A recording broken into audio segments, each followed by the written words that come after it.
The idea of forming a NATO-like military alliance in the Asia-Pacific region has been gaining attention. Proponents believe it could counterbalance China's growing influence and ensure regional stability. But this idea is fraught with dangerous implications and could lead to unintended consequences.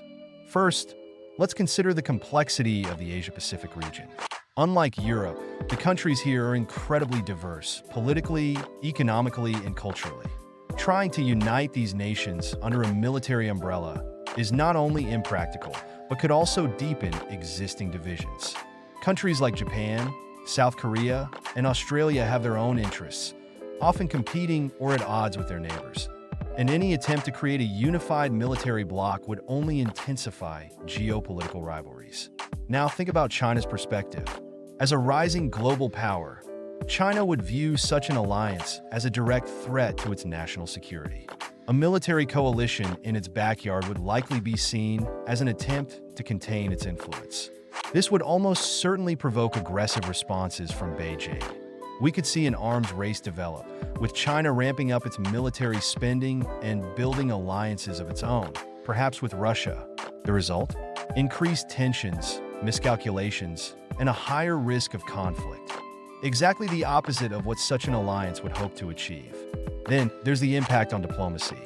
Many nations in the region have worked hard to maintain balanced relations with both the United States and China. For example, countries like Japan and South Korea have close security ties with the US, but their economies are deeply interconnected with China. Forcing them into a rigid military structure could disrupt these delicate balances. Worse, it could undermine existing platforms for dialogue, like ASEAN, which has been instrumental in easing tensions and facilitating peaceful negotiations. Pushing a military agenda could silence these diplomatic voices, leaving fewer opportunities for peaceful resolution. And let's not forget the economic consequences. The Asia-Pacific region is a critical hub for global trade. Major shipping routes, like the South China Sea, are lifelines for international commerce. Any military buildup in this area could lead to disruptions, blockades, closed shipping lanes, and rising tensions that would hurt economies worldwide. The ripple effects could be devastating, especially for nations in the region that depend on economic growth to maintain stability. So, what's the alternative? Instead of escalating military tensions, the focus should be on dialogue, diplomacy, and regional cooperation.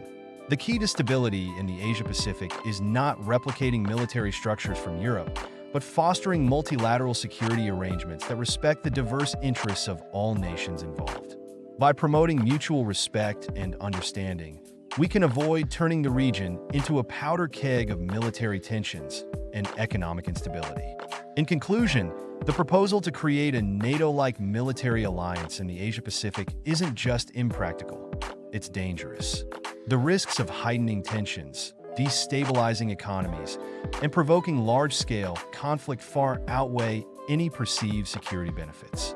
The path forward lies not in confrontation, but in cooperation, dialogue, and diplomacy.